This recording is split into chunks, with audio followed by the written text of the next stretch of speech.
What's up guys, SHmeXYBRO Nathan here, and today I'm going to be bringing you something a bit different and something I'm going to be playing a lot from now on, and officially coming back to the channel.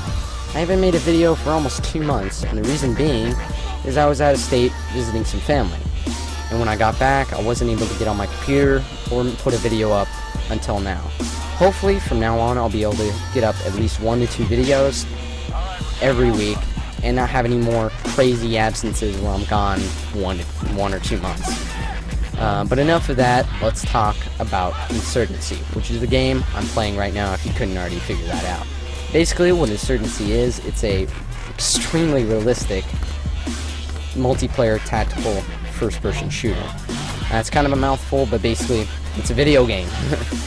And it consists of 2 teams battling it out for control. And the security, which is Marines, versus the insurgents, which are insurgents. Most of the maps are based in Iraq, with an exception of 1 or 2 that are based in Afghanistan. And each team has 2 squads that have different roles and different classes. Right now I'm playing the support class, which, if you play the game, you probably know what support means. It allows me to carry in an LMG and different types of weapons and gear. There are other classes like rifleman, designated marksman, sniper, specialist, which is usually can carry in a multitude of different weapons. And what sets Insurgency out from all the other games out there, like Battlefield and Call of Duty, is its crazy realistic damage model. And as you can see there, I saw that guy for about a split second before he just creamed me.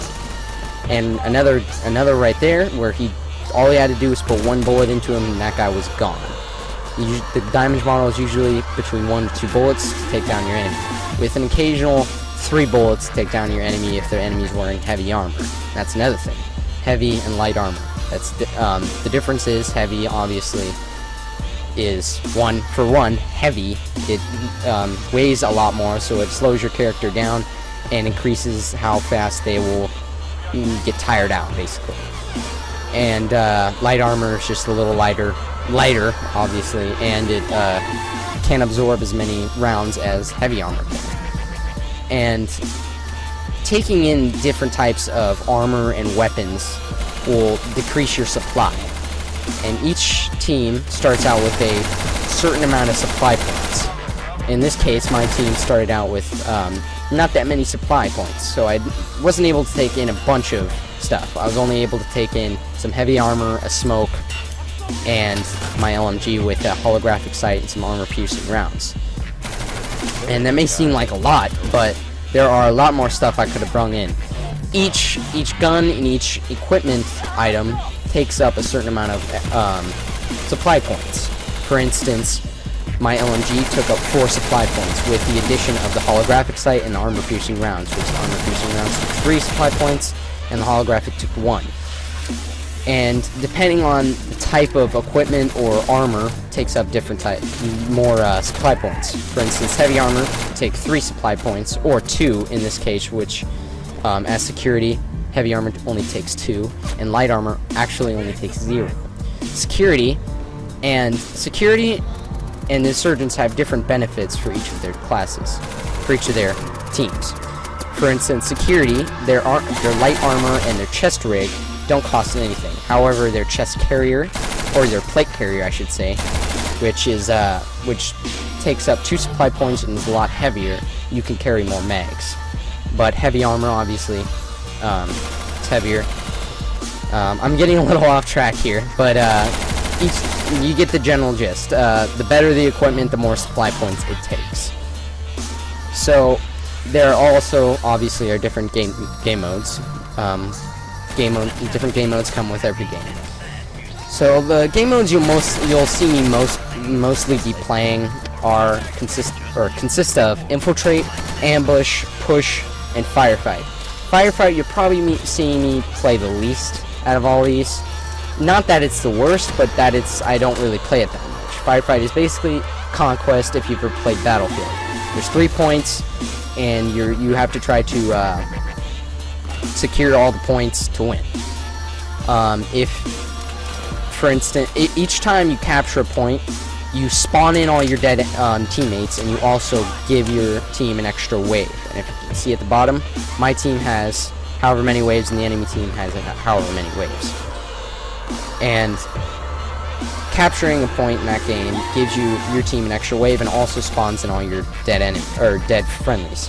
And if you manage to capture all 3 points, you win the game automatically.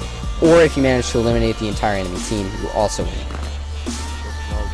Another game, Push, which is what I'm playing right now. It's pretty self-explanatory.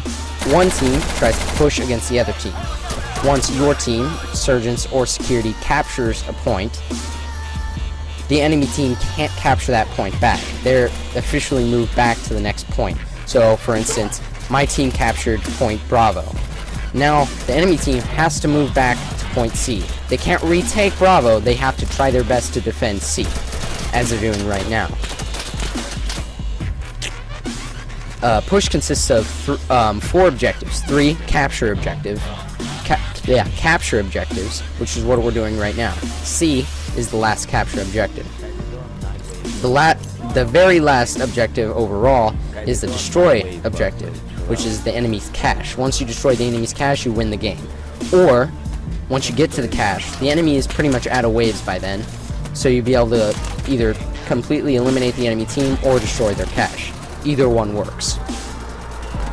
Another game you'll be seeing me play a lot is Ambush. Ambush is basically, it's not self-explanatory. Usually the security team has a VIP, which they have to try to escort to the extraction point. The VIP only carries a silenced M9, so they're not much for fighting. So the security team usually is the one with the VIP, but they have to try to escort that VIP to the extraction point, one of 2 extraction points. And if the VIP dies, they lose, or if you manage to kill the rest of the enemies, you win, or get your VIP to the extraction point. However, obviously, the enemy team has to either try to eliminate all the enemy, including the VIP, or just kill the VIP, and they'll win. Another game you'll be seeing me play, not as often as these other ones, is Infiltrate. Infiltrate is basically capture the flag with a little twist. Basically, the enemy team can another wave system where each time you capture or just pick up an enemy's intel, you spawn in your friendlies, and you also get an extra wave. Another thing is there can be multiple carriers. So if you and your buddy manage to get to the enemy's intel, and you can both pick it up, then you can split off and run different ways. So they'll have to chase both of you. It's kind of hard, but if you play tactically and you play with your team, it is pretty easy. All these game modes are easy to win if you have a tactical team. As you can see here, I'm playing with some of my friends. You can't hear me talk because I muted my mic. But I am talking to these people, to my friends, and we're moving up tactically, and we're playing as a team. And if you're wondering why I randomly just shot through the ground there, is because different weapon calibers can penetrate different material. And for instance, I'm using an LMG which has an M249 which has a pretty heavy caliber, and I'm also using armor-piercing rounds for that heavy caliber. So I was able to shoot through that floor. I knew there was a ton of enemies in the floor below us, so I just sprayed down there before one of my other friendlies went inside the building to eliminate the rest of the enemies. Then we managed to capture C. Now we're on to the last point, which is, as I explained earlier, a destroy point. The best way to move up in this game mode, is to throw a ton of smokes and push up down the middle, which is what I'm doing here. I'm taking a little different approach than I did before. What I tried before was just sprinting up as fast as I can, and I caught a bolt in the head. But best way is just to push up tactically with some smokes and as a team. And there's also something I forgot to talk about. There's also a co-op variation of this game, which includes 2 game modes: a game mode called Hunt and a game mode called Checkpoint.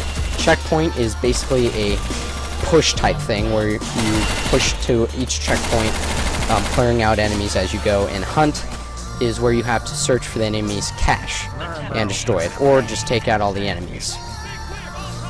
So that's the consistency of this game, and this I once again I'm going to stress that this game is absolute blast, and I haven't had one point in this game where I wasn't having fun. I had fun the entire time while I was playing this game, and I recommend you check it out. It's only $15 on Steam, and for what you're getting, that's a great deal.